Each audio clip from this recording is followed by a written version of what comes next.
and I had right about 5,000 followers is when I started seeing a lot of that.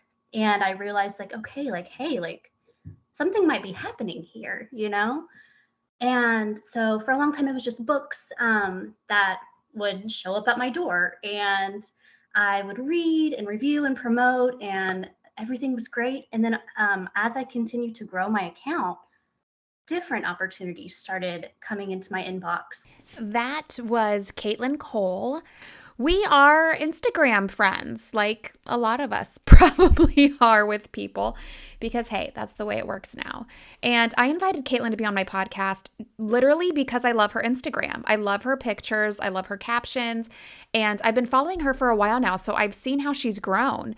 And I wanted to have her on to talk about that growth, why she started a very niche Instagram account and how she has grown it. And she talks about what's next for her. And if you are also a book lover and a book reader, then you will love the little tidbits that we get into, like how she organizes her bookshelf and some book recommendations, the latest reads that she has on her shelves, all of the good things. This episode was recorded in January, so she does talk about a couple of books that she read before they were published. Good news for you, that means they are published now. So when she says this is coming out in February or this one comes out in March, that means it is out, people. So you got a little preview of some new releases that you can jump out there and purchase. But I will also remember, per usual, I'm linking to everything we talk about in the show notes, specifically her Instagram handle. Even if you're not in the Bookstagram space, again, use her as a case study. We talk about this in the podcast episode. So, without further ado, here's Katelyn. Ever wonder how some people seem to get all the media coverage, but you don't? Go behind the scenes with a TV reporter, national on-air host, and news contributor who has interviewed celebrities, took you inside the Versace mansion, and even stood on a chair to interview basketball legend Alonzo Mourning. Get ready, because Become a Media Maven is the podcast where Christina Nicholson is sharing secrets from her years in front of the camera, in the editing booth, and now behind the podcast mic. Katelyn, thank you so much for coming on Become a Media Maven. Thank you for having me. I appreciate it. Yeah, so this is the first time we're having like a real life conversation. Usually we just go back and forth on Instagram about what we're reading. Right.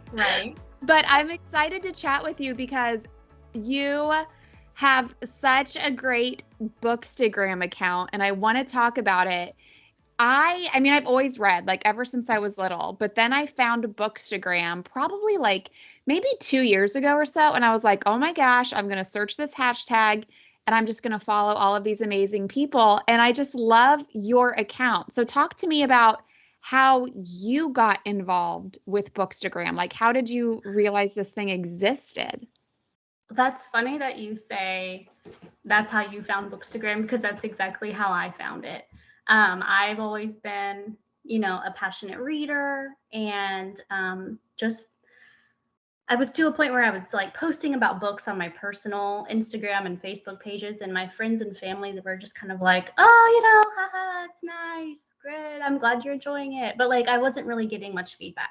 But then I also found, just stumbling through the internet, I found the hashtag Bookstagram and went through that rabbit hole kind of the same way it sounds like you did.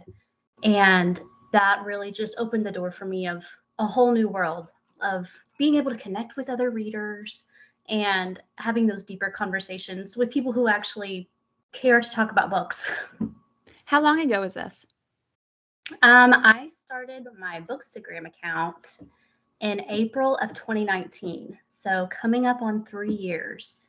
Okay, so that's obviously a little different than me. You are much more dedicated to the Bookstagram than I am, because I just have my one account, Christina All Day, and I post everything under the sun. Like, currently it's a promotion for pizza, and sometimes it's books. It just depends. Yeah. But do you have like another Instagram account, or are you just Bookcase Beauty? Like, that's it?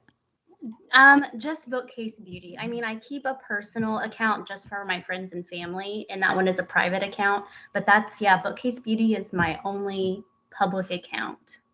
And when you started it, like, I'm going to guess, and you tell me if I'm wrong. You started it for one reason, and then you saw possibilities, and then you're kind of like developed goals and things changed. So, like, walk me through that because I feel like that's pretty common in the Instagram space with a certain niche. Yes. So you're exactly right. I started it as a hobby. Like I said, have always been a big reader. And when my husband and I bought our house, December 2017, we knew right away like this formal living room needed to be a library. It was just the perfect blank canvas. You know, there's not a millennial today that needs a formal living room. Like that just isn't a thing that exists. So we had this empty room, and I had plenty, what I thought was plenty of books. So Austin went on this venture of creating, designing, building this bookcase that's kind of like the center mark of our home now.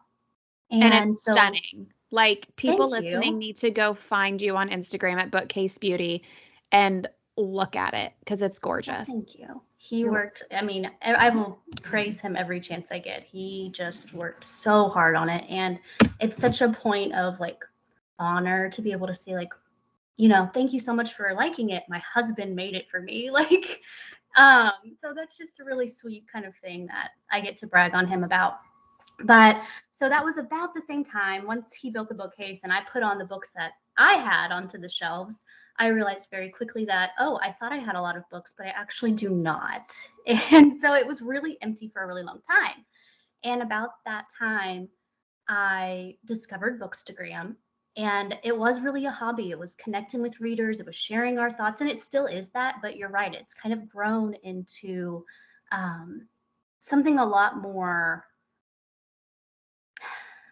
I have different goals now. I guess I don't really know how to explain that eloquently, but I have come to see this space as something that it's it's a passion for me. It's very personal to me. Um, I have found some success in this space. I have grown an account, in my perspective, at a pretty rapid a rate. Maybe not everybody would agree with that, but I've been happy to see the growth there. And then with that growth has naturally come some opportunities from publishers. Publishers started reaching out and asking me, hey, can we send you this review copy? Can we send you this advanced copy? Never with like intentions of please review it or make sure you turn a review in here. It was always just kind of like spreading the wealth. And I had right about 5,000 followers is when I started seeing a lot of that. And I realized, like, okay, like, hey, like something might be happening here, you know? And so for a long time, it was just books that would show up at my door, and I would read and review and promote, and everything was great. And then as I continued to grow my account, different opportunities started coming into my inbox. Now I'm working with some companies that are more home and lifestyle based, as well as publishers and authors. And so I've seen my perspective change on what I thought this account could be. I have been given a lot more opportunities in different, I guess, niches as I'm expanding from just books into more home and lifestyle. Um, that I'm continuing to grow. And so I'm really trying to align my goals this year with, well, how can I make a bigger impact with those areas as well? I love that. And tell me how you grew because it is hard to grow on Instagram. I feel like it's just getting harder. We had a few weeks ago, Christina Galbato was on and she was talking about Instagram growth and she gave a lot of insight. So, talk to me about your experience growing while working a full-time job. You know, it's not like you're a full-time influencer who like, hey, let me start something else. So talk to me about Yeah. how you grew in this very specific Bookstagram space. Yeah, that's an interesting point that you make. This is not my full-time job. It really did start as a hobby, and it has continued to be second fiddle to my full-time job teaching. And so I think going back to like, I think it really just goes back to I have this awe piece of furniture in my home. It's very unique. It has always been a dream of mine to have a home library with a ladder.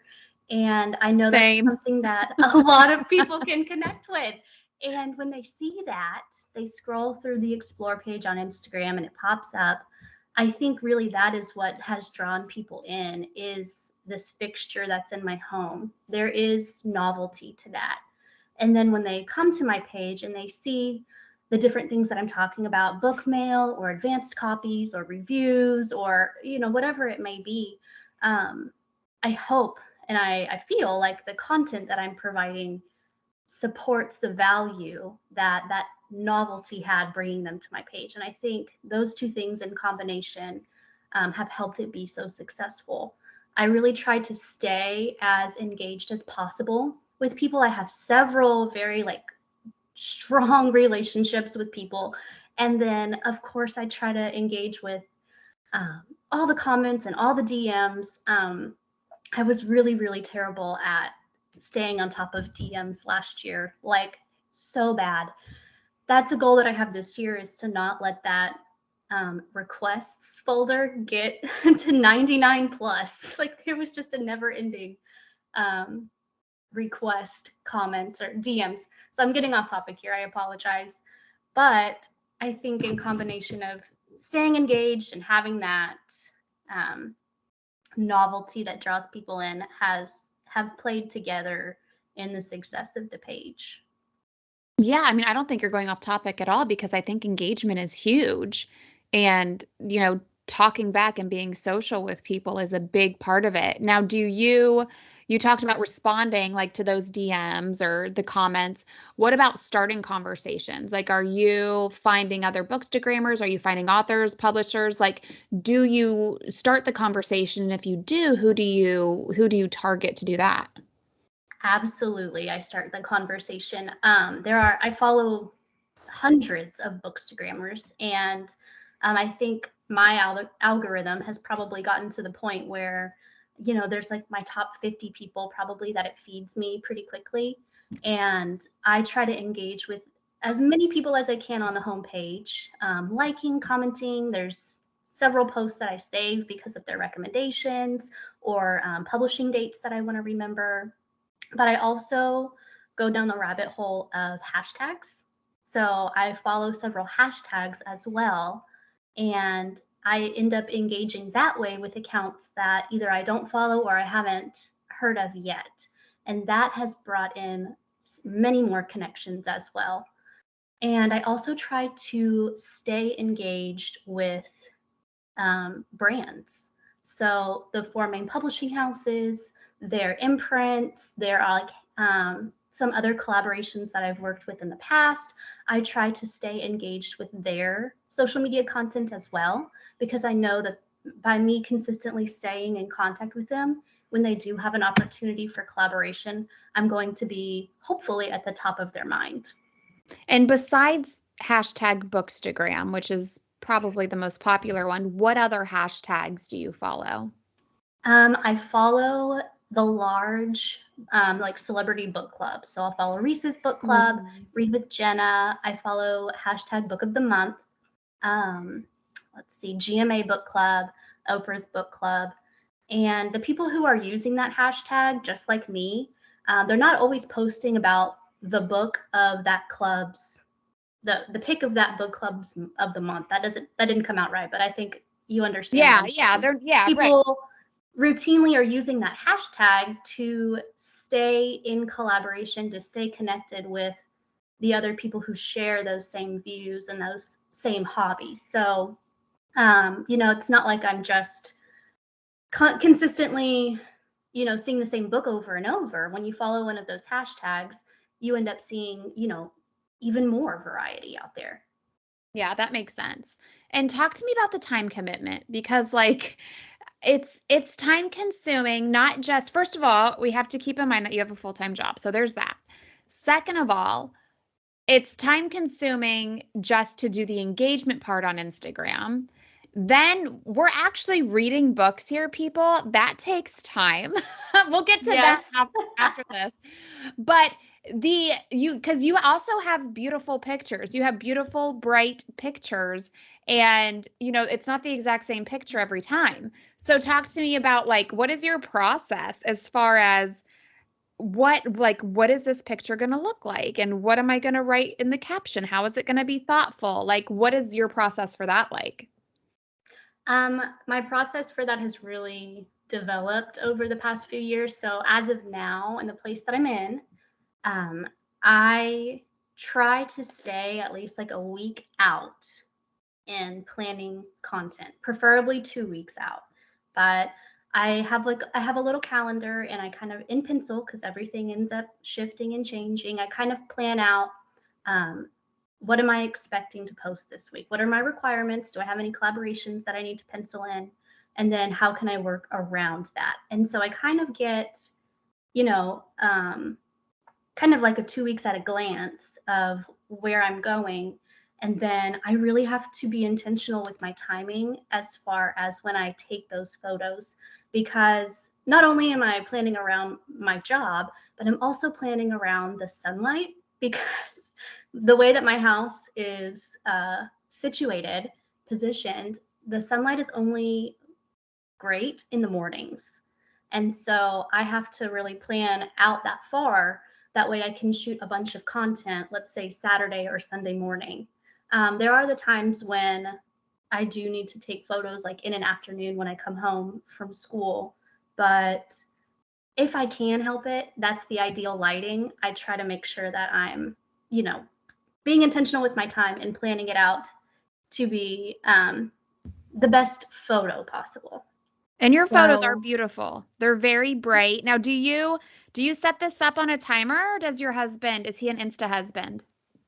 Because um, you're in a lot of them. he's not. So he tries, God bless him. He tries and he's gotten a lot better. But no, I have a Bluetooth remote. So I'll Ah, set up my phone on a tripod and I just shoot with my phone. I love And that. I use a Bluetooth remote. So a lot of times, like if you'll see me holding a stack of books, that remote, I have it like tucked under my fingers, like underneath the stack of books, or I'll have my hand kind of on my side or my hip where you can't see the remote. But yeah, I'm doing all of it.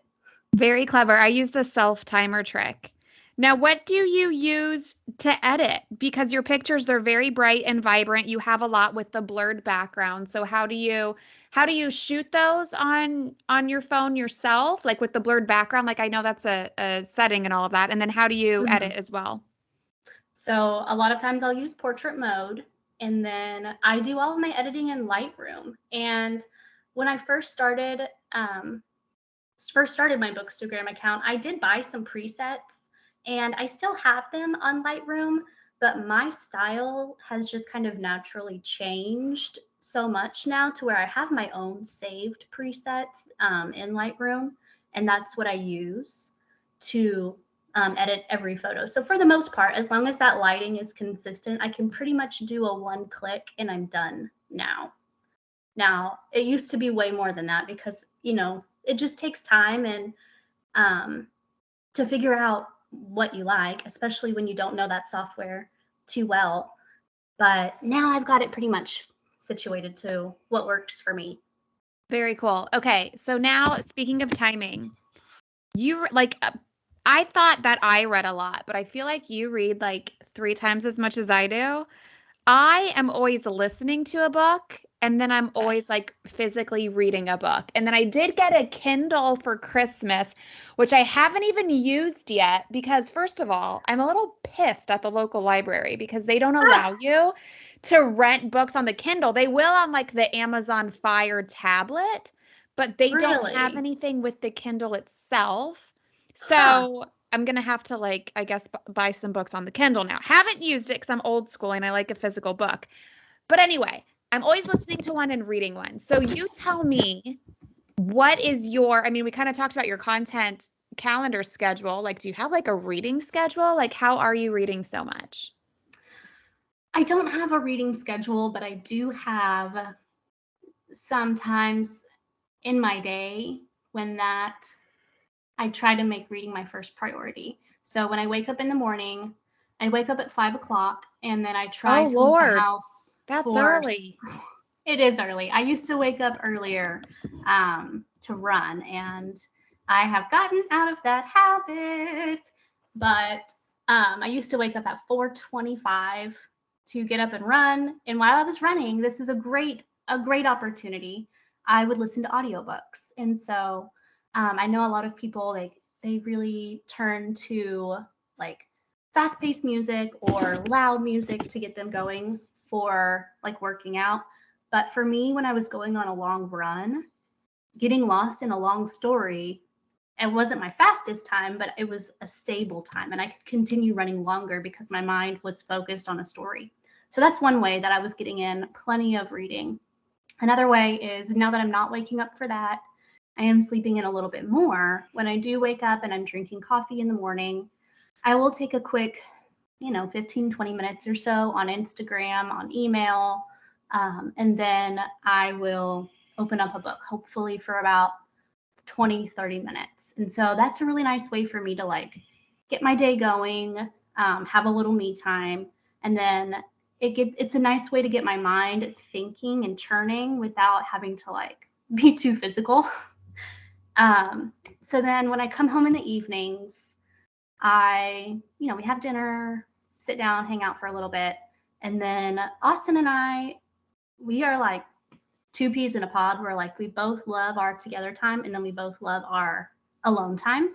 Luckily, like both of us feel that way rather than one person always wanting to be attached to the other. So we'll hang out for a little bit, have dinner.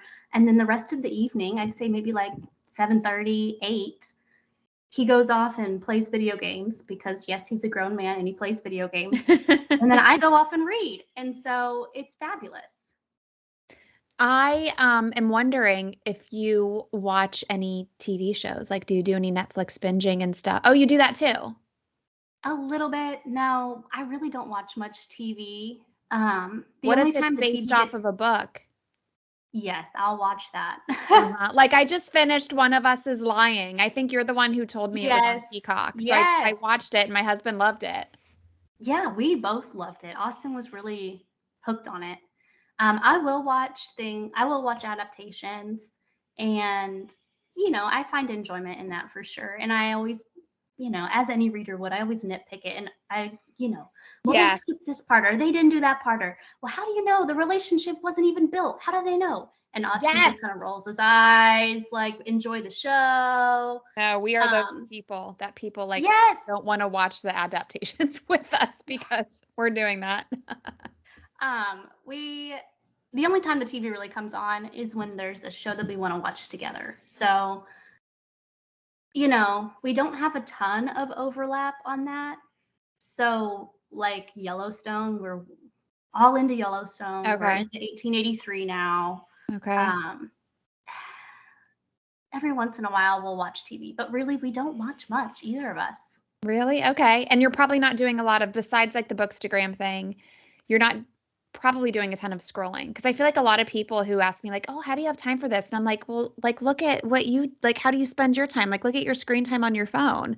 Like, Yeah. imagine you're listening to a book or reading. And like you said about your running, like my Mhm. motivation to go on a walk, it has nothing to do with physical fitness. It's like, oh, I'm listening to this book. Because if I listen to a book like laying in, like I have to be doing something or I'll fall asleep or I'll get distracted. It's either doing my Mhm. makeup, walking, driving. I can't just like be stagnant and listening to Yep. a book. Okay. 100%. That and even if I am sitting down and I'm listening to an audiobook, I have to be doing something with my hands. Great. Like so that's where I picked up I have a hobby of doing embroidery now.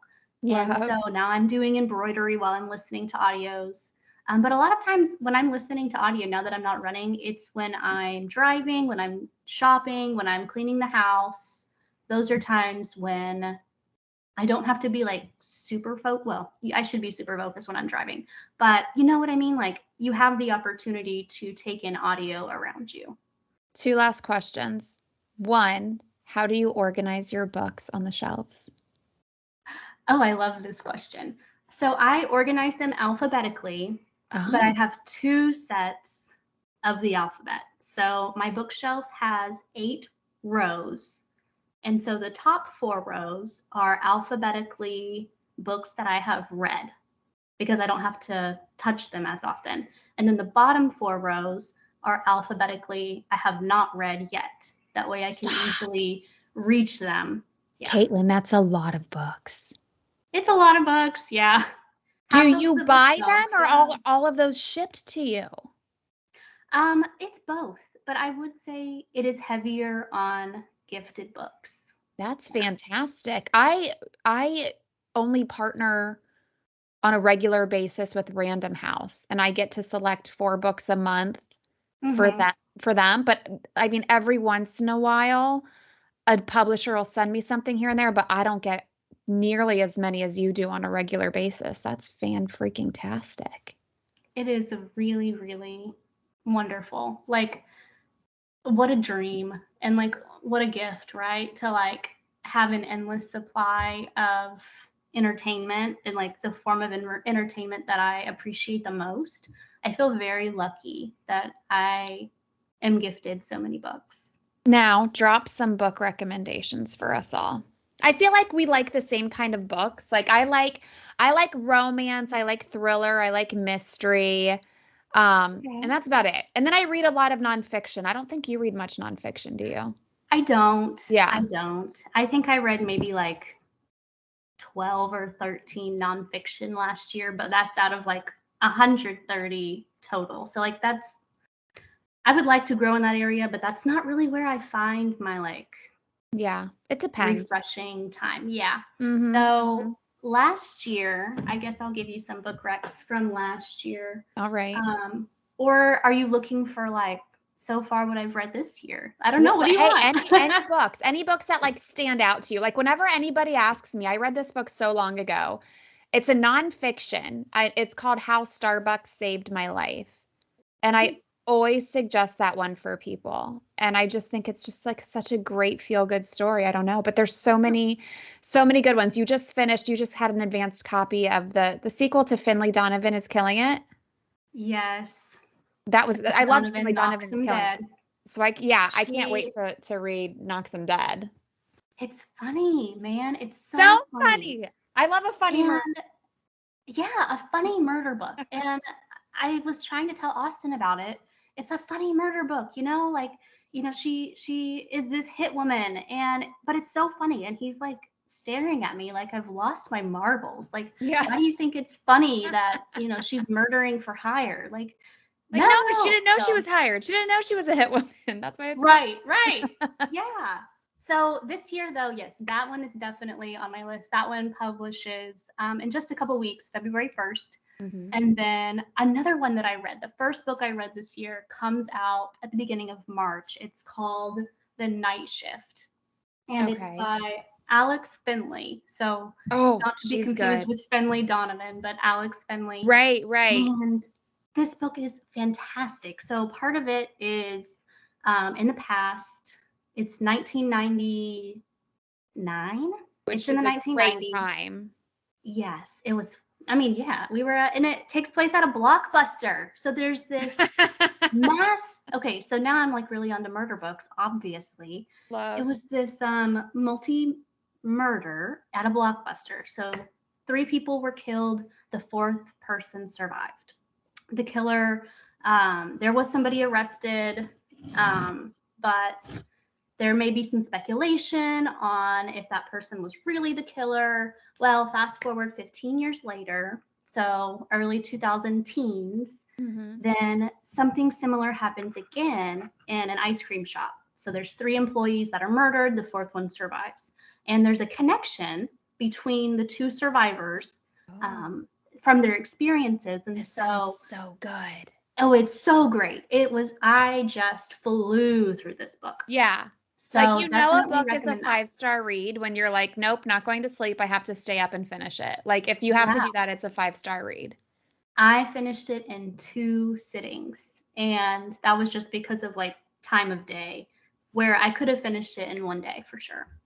That's amazing. Okay, I just added that one as want to read on Goodreads. Like that's Yay! my longest running to read list. Okay. Is Yeah, there for anything sure. else you want to add that I should have asked? It's been so amazing talking to you.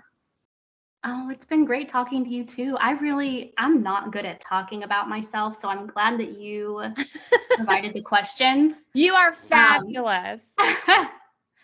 I don't know that I have anything to add. I am thankful for the opportunity to talk with you. This was wonderful. Yeah, and I'm going to link to your Instagram, Bookcase Beauty, in the show notes for this episode so people can find you and follow you. I mean, even if you don't like reading books, y'all should just follow Katelyn to see her beautiful pictures and just like watch what she's doing and use her as a case study on how to slowly build your Instagram with a following that is engaged to turn it into brand deals. Like you're not even pitching, they're all coming to you, right? For the most part, I will say, I guess I'll add on. Now that my goals have changed a little bit, I have built accounts on some, I guess they're called platforms, but you can bid on some like brand deals or brand collaborations. Right. But I haven't had the most success from those yet. Really, the most success has been from people reaching out to me. So Fantastic. active That's awesome. engagement. Yeah. That's awesome. Thank you, Katelyn. Thank you. I appreciate it. Thank you so much for listening. I love Bookstagram. My page isn't dedicated to Bookstagram like Katelyn's is, but you can see what I'm reading and follow along with me at Christina All Day. You can find Katelyn at Bookcase Beauty, and I will see you again here very soon on Become a Media Maven.